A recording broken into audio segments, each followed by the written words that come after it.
Welcome back to the Word on Fire Show. I'm Matthew Petrusik, Senior Director of the Word on Fire Institute and the host of the Word on Fire Show. Thank you for joining us. In 1968, a book called The Population Bomb, written by an entomologist named Paul Ehrlich, an entomologist is a scientist who studies insects, helped spark a slow-burning but persistent panic in the West that the global population was reaching a breaking point and that too many human beings would soon cause widespread famine and social chaos. This view that a growing human population is an existential threat to humanity remains widespread even to this day. The famous University of Chicago political philosopher Martha Nussbaum, for example, recently stated that given the world's current population, these are her words, quote, "no one should be having any children." Contemporary empirical evidence, however, points in exactly the opposite direction. The issue of the future isn't too many babies, it's too few babies. Deaths are already outpacing births in many regions of the world, resulting in precipitous declines in national populations. Is this reversal, an explosion turned into an implosion, good news for humanity? Are public policies aimed at population control justified both domestically and internationally? Is there such a thing as an ideal population size? And why, finally, should anyone care about whether others choose to have children or not? Here to help us think through these and related questions is Bishop Robert Barron.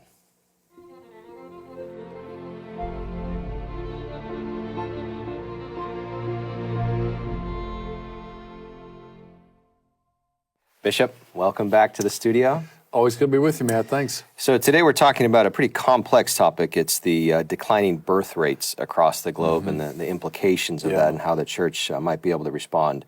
But with the school year now getting underway, what's been on your mind recently? You know, the seminarians in my diocese. So last spring, I ordained 3 guys to the diaconate, and then I ordained 3 other guys to the priesthood. And we currently have 27 in the pipeline for priesthood, which for our diocese is pretty good. When I started here as bishop 2 years ago, we had about 20 in the pipeline. So we've gone up, significantly. And I've made it such a priority in our diocese. We've got to work on vocations. So I think people have responded. And it's always a joy for me. The seminarians often accompany me at big liturgies as servers, but I get to the seminary a lot, both here in our diocese. We have our college level seminary, and also up at St. Paul Seminary in the Twin Cities. So, I'm just happy about that, the number of guys. I was watching your installation when you first came here as bishop. Yeah. It was live stream, and I was watching it still back in California. I remember you saying to your director, right, double it. Let's double it, and we're getting there. That's beautiful. We're getting there. Praise God. So we are discussing today something that many now are calling a demographic crisis, referring to declining populations in many regions of the world. So I'm going to start off with some stats, some pretty shocking stats, and then get your reaction to that, and we'll move into the issue more deeply from there. So according to numbers published by the news site Bloomberg, nearly half of the global population lives in countries now where the birth rate is substantially, in some cases, dramatically below the 2.1 births average per woman, and that's what the replacement rate is. So you have to have that number in order to make up for deaths in a population. This includes, and again, these are some pretty shocking numbers, the United Kingdom, which is at 1.6 births per woman, Italy, 1.2, China, 1.0, India is now below 2%, South Korea, get this, 0.7. Wow. And the United States, we're not doing so well either, it's 1.6. And it's important to note when we're looking at these numbers that according to demographers, it's not that, the population goes down over time and sort of reaches a plateau and stabilizes. No, it accelerates. It'll keep going down. Yeah, so for example, it's estimated that within certainly the lifetime of some who are watching this, Japan will have lost an additional 30% of its population. So Bishop, before we do some analysis, including moral analysis of these trends, do these numbers surprise you? Did you ever think we'd be doing a show on this topic? They do. When I was a kid, it was the opposite. It was, the population explosion. Right, and how can we feed all these people? And we got to limit births. And it was a panic in the other direction. But as you say, these are disturbing numbers. And it's not just in a handful of, Western countries, but now, as you mentioned, India and China, the most populous nations on the planet. Japan, which had a very large population, they are disturbing, and it just seems to cut against so much of the basic human instinct, to be fruitful and multiply, we're moving the other direction. So some hear these numbers and they say, great, the fewer people, the better. So I want to quote Bill Maher, who's come up in our conversations in a number of different ways, who recently said, in response to the question of abortion, here's a quote from him, says, "I'm just okay with that," referring to abortion. "I mean, there's 8 billion people in the world. I'm sorry, we won't miss you. That's my position on it." Yeah, great. Tell that to the child, being eviscerated and their limbs torn off. And the self-absorption of that remark is breathtaking. And what do you think about just sort of the general idea that there's a certain amount of people on the planet that's enough, and at that point we should just stop and do everything necessary to make it stop? No, the statistics, I think, have spoken otherwise. Despite the panic from years ago about we just keep expanding and we can't feed our people, it's not the case. It's just a matter of the proper organization and the willpower. So I think that's a fantasy that's not backed up statistically, that we're going to be just overpopulated, and now we're moving the other way. At a theoretical level, from a Catholic perspective, biblical perspective, is there even a hypothetical number we could say that, well, this is the amount of humans that's good, and anything surpassing that would be bad?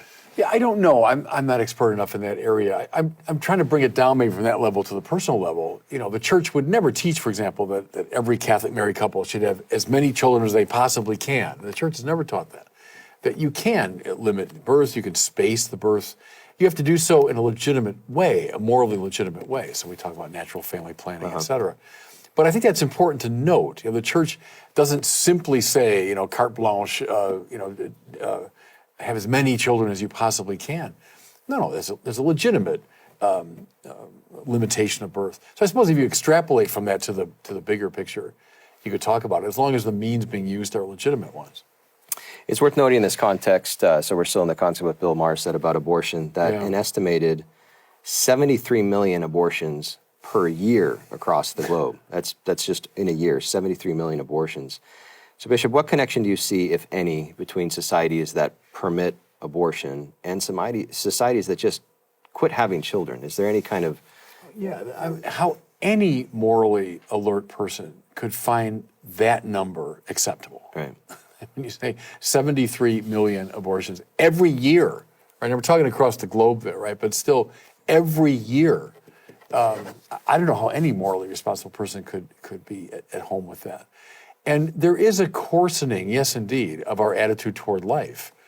And if life is just a matter of what we decide is convenient, at the limit, eliminate these lives, and then going forward, let's just not have that many children. So I think, sure, a coarsening.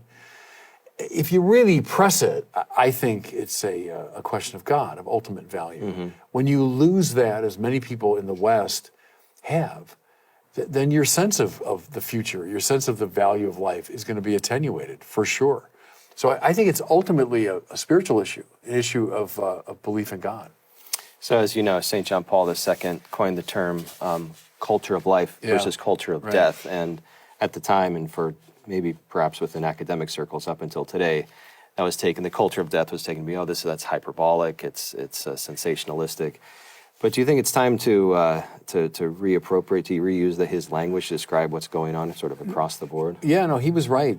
Was that, 1995? Evangelium Vitae, no, he was right then, he's right now, it seems to me. There is a kind of either or about it. It's to go back to the book of Joshua. You worship the gods here, but I and my family, we're going to worship the Lord. You make a decision. Are you pro-life? Are you anti-life? And it does have ramifications across the board, not just for a particular issue, but for a whole range of issues. So no, I think that's legitimate language to use. It seems we might be tempted to think of being anti-life as only including abortion, only including the active taking of human life, but can it also include just sort of refusal to produce new life, to say that's morally unimportant? Yes, and I think that's that lack of spiritual and moral confidence. When you say, God exists, there are objective moral values, I'm here to do God's will, not mine. Right? And what's God's will for us, as the Bible expresses it, be fruitful and multiply. And that God wants to share his life with people. So when you have those basic assumptions in place, you'll have a different attitude. If your attitude is, no, I'm the Lord of my own life, I make decisions, what's good for me or convenient for me, then you'll make another set of choices. So that's why I say the attenuation of religious belief is behind, I think, a fair amount of this. One of the most compelling ways that you typically describe sort of our basic orientation to the divine and to reality is using von Balthasar's the ego drama versus the theodrama. Can that also be folded into this, the question of Absolutely. reproduction? No, and that's it. If you say the ego drama, that's my drama that I'm writing and producing and directing and acting in, well, then it's up to me to decide. And if something's inconvenient to my purposes, get rid of it. If it's a theodrama, it's God's drama. God's directing it. God's producing it. He's drawing you into it to act in it, but it's His drama. You'll look at life very differently. Go back to Stanley Hauerwas, who said at the heart of liberalism is the view that there is no story except the one I make up for myself. Right. That's the basic move of the liberal mind. And the biblical story is repugnant to that, because the biblical thing is, no, it's not your story, it's God's story. You're in it. I've talked about the 5-act drama, from creation to the fall, to Israel, to Jesus, to the church. We're in Act 5. So you have to know what play you're in, what act you're in, what's gone before, and what you're being called upon to do. Once you know that, then off you go. But if you're making up the plays as you go along, you'll end up with things like this. You'll end up with, ultimately, yes, the culture of death, right? Because you're the Lord of your life, and what gets in the way is expendable. It's very, very understandably the question to have children within a marriage is, and as you say, you can time it out using the natural flame method, is intensely personal.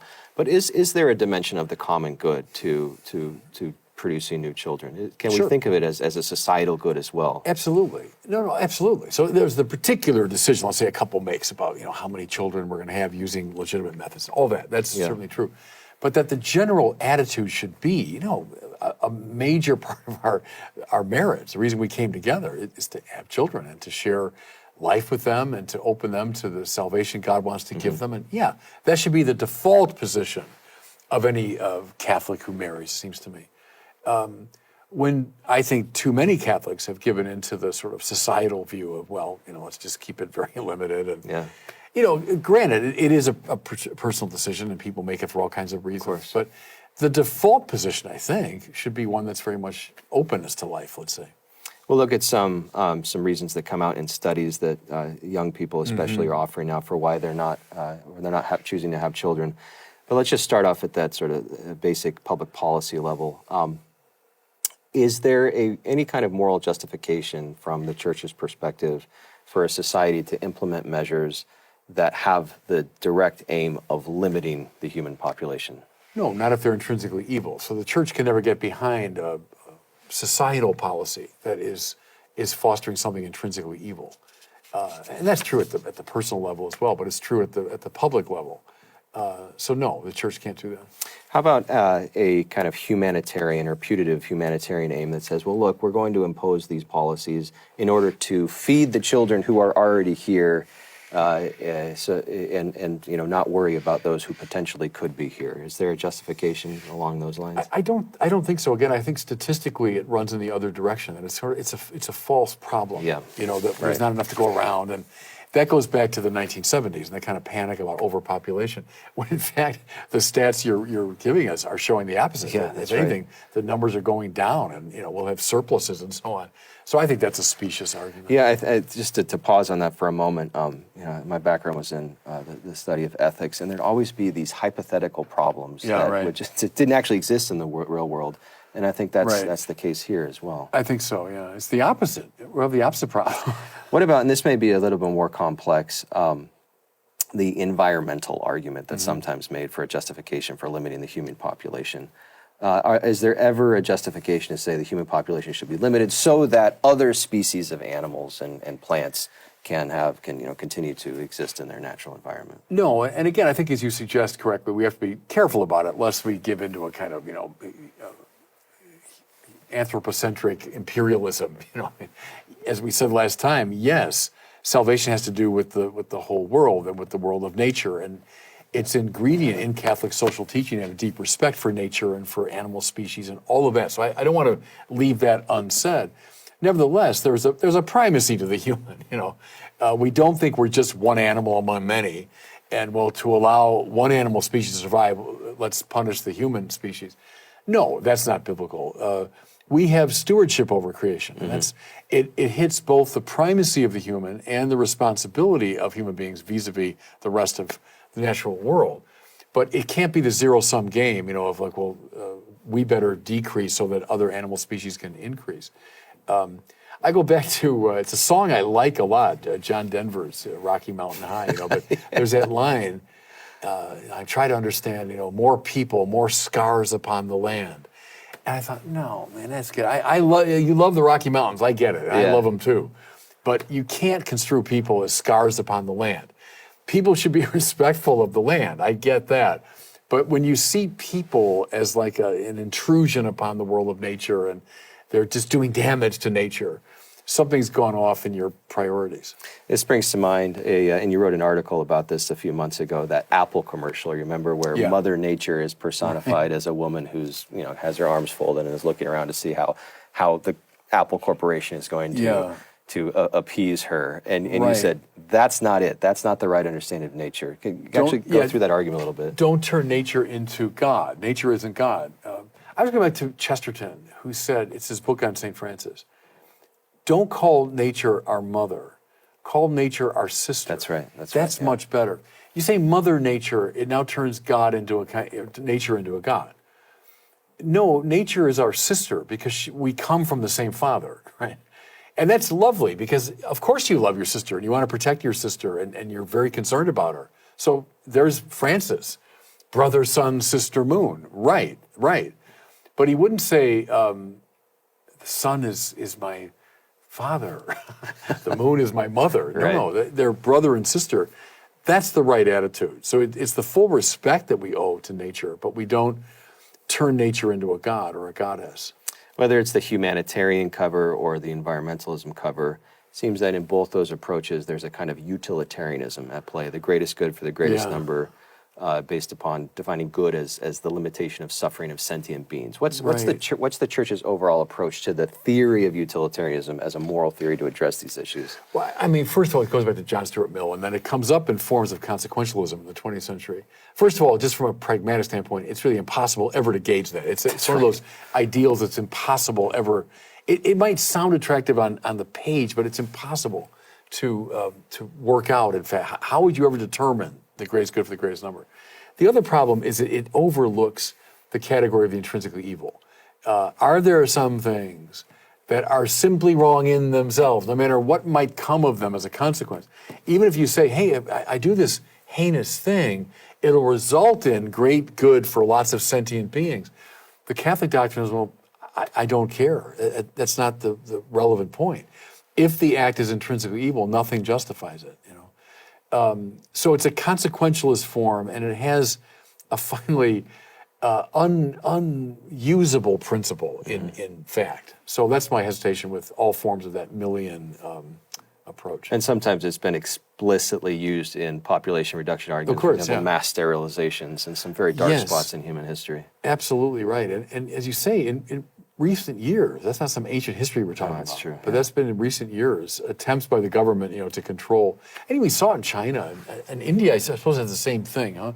The government limiting births, and so that's obviously problematic. It's wrong, intrinsically wrong. All right, so let's now turn to some reasons that this shows up in poll data that couples say for why they just don't want to have children. So one of them is that it's not fair to potential children to be born because the world is in such terrible moral, economic, and environmental shape that's an injustice to potential children. What's your take on that? We'd never have children because I can't think of one moment in human history, recorded human history, that's not been characterized by extraordinary suffering and injustice and stupidity and hatred. And to say, well, it's a terrible world. Well, look, it's always been a terrible world. It's a fallen world. It's a compromised world. But a child is a sign of hope in the midst of all that. So to me, that's a completely specious argument. You'd never have children, ever, if you said, I will only bring them into a properly functioning world. It's like, it's like, this as a parent, when you're sending your kid off for the first day of school, and this kid's going to suffer. Of course, I know that. They're going to be teased at school. They're going to fail. They're going to fall and scrape their knees. They might break their arm on the playground. I mean, yes, of course they will. But stay home. Stay home. Never, ever, ever go out to school. Well, no, of course not. You go out into the kind of adventure of life, knowing you'll suffer. Well, parents bringing a child into the world. Think of. I mean, you know that. What this child will endure from birth to the age of 85. All the suffering. But should that prevent you from having the child? No, it seems to me. It's you're drawing them into the great adventure and beauty of life, knowing full well they're going to get knocked around a lot in life. But that should never be a reason not to have children. One of the striking, perhaps even absurd thing you see emerge when you actually look at the data is that there's higher birth rates in some periods of warfare than there are now. Yeah. And so that seems to show I this, believe this that, doesn't make sense. I mean, people were having babies during World War II at a higher rate in some cultures. What's causing it now, I think, as we said, is a spiritual crisis. It's a lack of confidence based on the lack of belief in God. And then you say, well, what's the point? What's the purpose? It takes the wind out of your sails, morally and spiritually, when you say there's no God. Another common reason that shows up in polling data is young people say, well, it's just too expensive. And economic security and economic prosperity even are higher goods than having children. Yeah, we assess that claim. What was that article or the cover story in Time magazine several years ago? And it showed this young couple on the beach, in their bathing suits, and they're young and beautiful and svelte, and they had a beach ball with them or something. But it was no kids. That they decided no kids. We just want to live our lives. I thought, how pathetic! What a pathetic picture that is. Now again, please, I understand couples who can't have children. I'm not bad mouthing couples that have no children. But the attitude of no, I'm just going to live my life and I'm just indulging my desires, and my wife and I are just going to go to the beach and enjoy our life. There's just something, it's anti-human, that we're meant for this great adventure. And the parent that gives herself or gives himself in sacrifice to children and says, my life is now not about me but about you, that's how they find their salvation, So I think that's just a spiritually corrupt attitude. This is from Pew data specifically, that of young people, so below 50, who do not have children, 57% say the reason is they just didn't want to. So Pew offered all these reasons, and that's the one they selected. They just didn't want to. How do you think we got to this point? You spoke a little bit about just sort of the spiritual decline. It is. It's, go back to, I read this recently with the anniversary of D-Day. The number of the soldiers, right, who landed on those beaches, who believed in God, was extraordinarily high. Right, yeah. Extraordinarily high, because they were supported by a culture in which 98% of people went to church or believed in God. That makes a difference.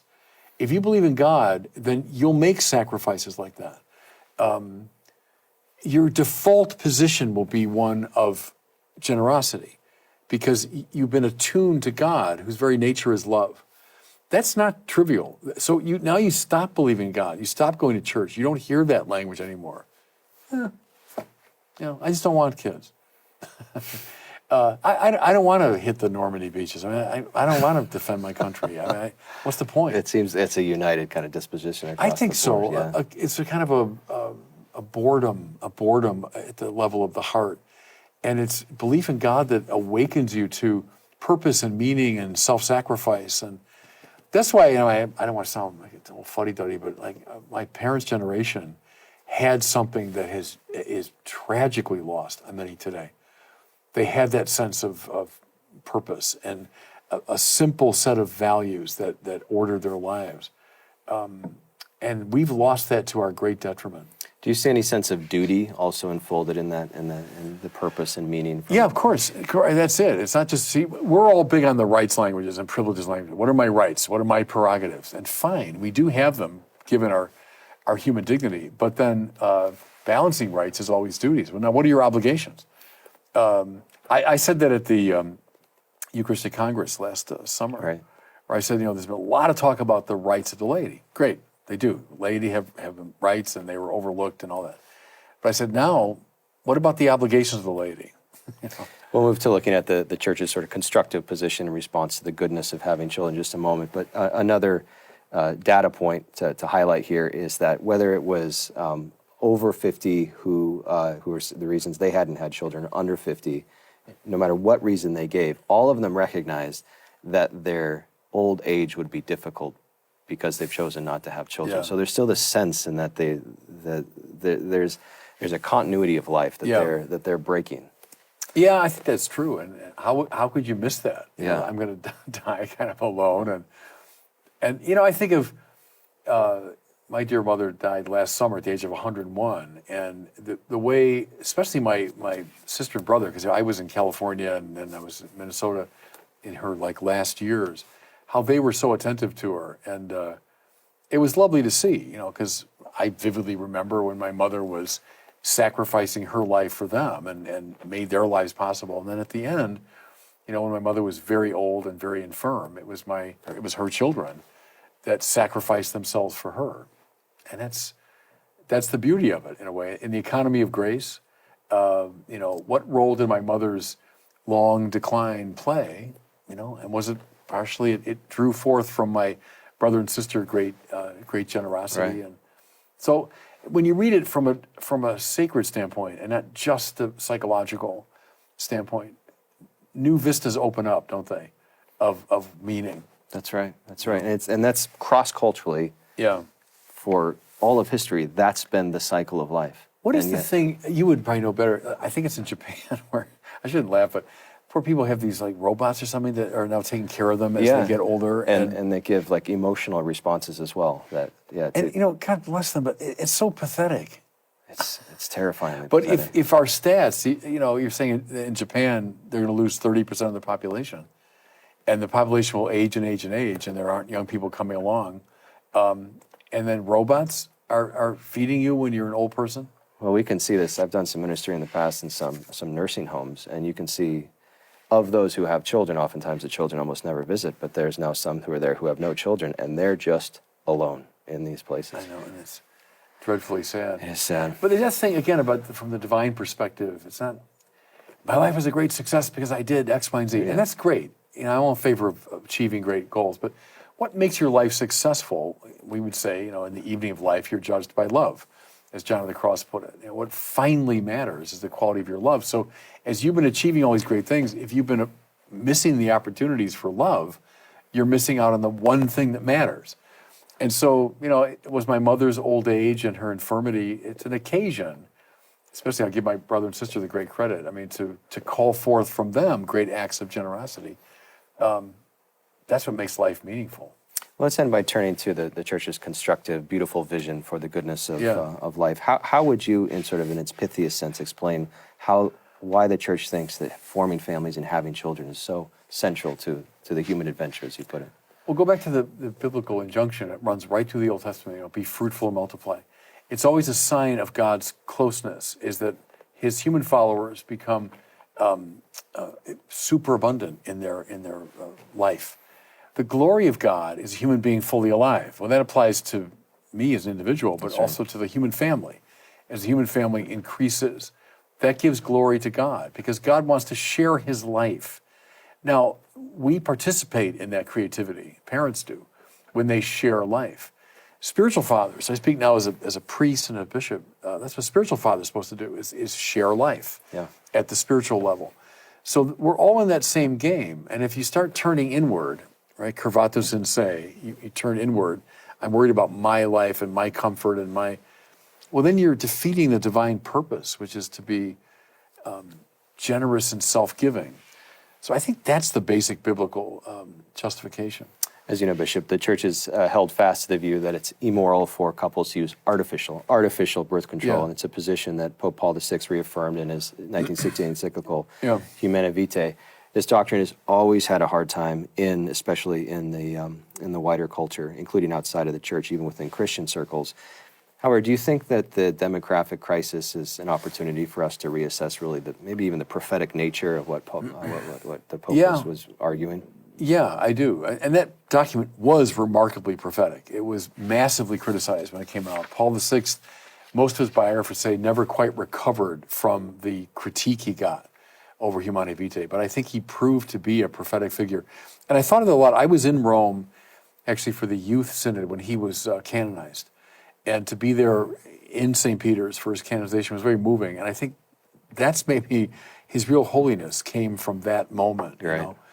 But yeah, I do. I think when the basic attitude toward life becomes coarsened and the sense of generosity is lost, that's what he was noticing in the rise of contraception and the ease of contraception was a kind of indifference to life, a coarsening.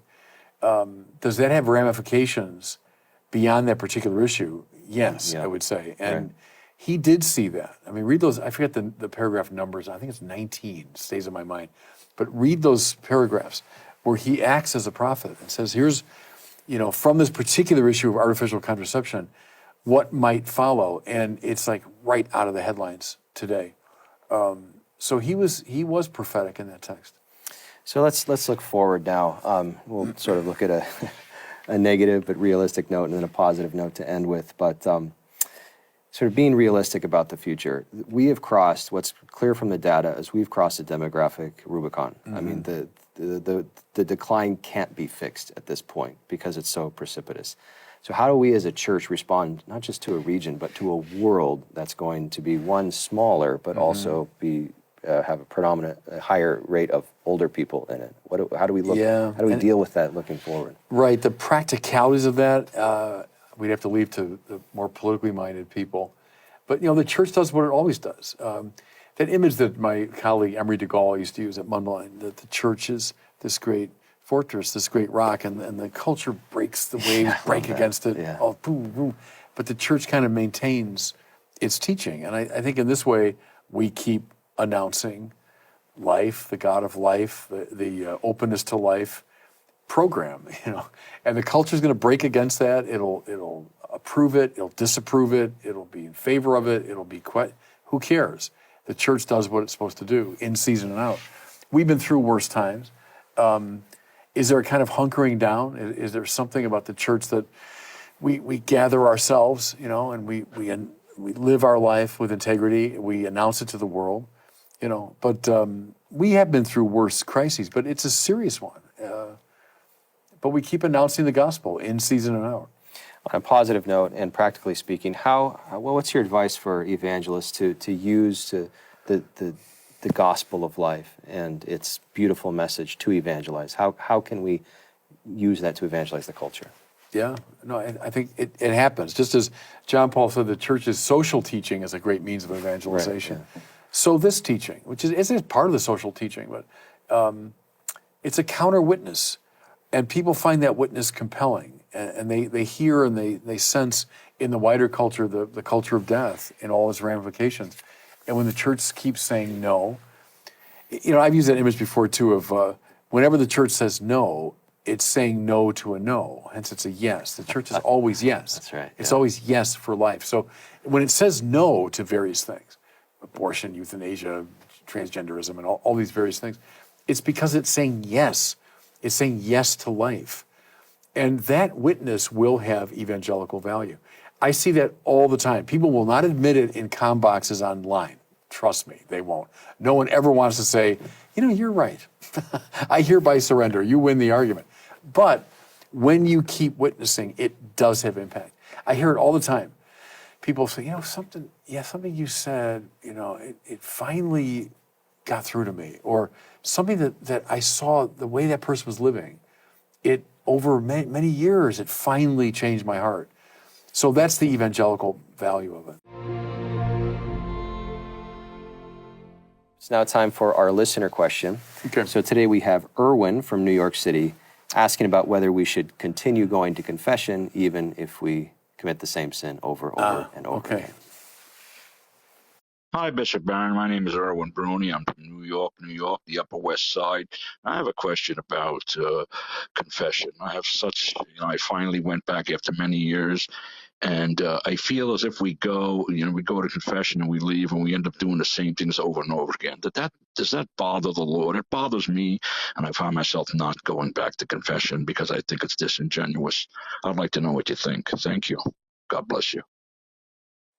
Yeah, it's a good question. Thank you for that. And first of all, I'm glad you're going back to confession. That's terrific. After some years, that's always a good thing. And then I like your question. I know people who have wrestled with that. The answer is no, it doesn't bother the Lord at all. He's delighted every time you seek his forgiveness. So that's the bottom line. And I would say, look, if we didn't go back to confession because we keep confessing the same thing, probably most of us would never go back to confession. So, no, you seek the Lord's mercy. You keep asking. We all wrestle with certain things in our lives, and we can't give up. You keep opening your heart to the Lord, and that's the best way to do it. And never, ever, ever think that he's like, not this guy, can he get it together? No, on the contrary, he delights in our penitence. And then, you seek the grace of the sacrament. So you receive the absolution from Christ through the priest, but you're getting the grace of the sacrament. Keep opening yourself to that. Keep praying. Bring that stubborn sin or sins before the Blessed Sacrament. Bring them to Mass at the Confiteor, and say, Lord, give me the grace to do better with this. So just enter into that attitude and don't ever, ever, ever give up on confession. Well, thank you so much, Erwin, for reaching out to us. If you would like to ask Bishop Barron a question for a future Word on Fire show, please visit askbishopbarron.com. That's askbishopbarron.com. We'd love to hear from you. We've reached the end again, Bishop. Thank you. It's a really beautiful conversation. Yeah, always enjoy talking to you. Look forward to the next one. Thanks. That does it for us today. Thanks for joining us on the Word on Fire show. If you're interested in learning more about how Word on Fire can help you grow closer to Christ, become a better evangelist with and for others, and work for the common good, consider joining the Word on Fire Institute. Check us out at institute.wordonfire.org. That's institute.wordonfire.org. We'll see you next time.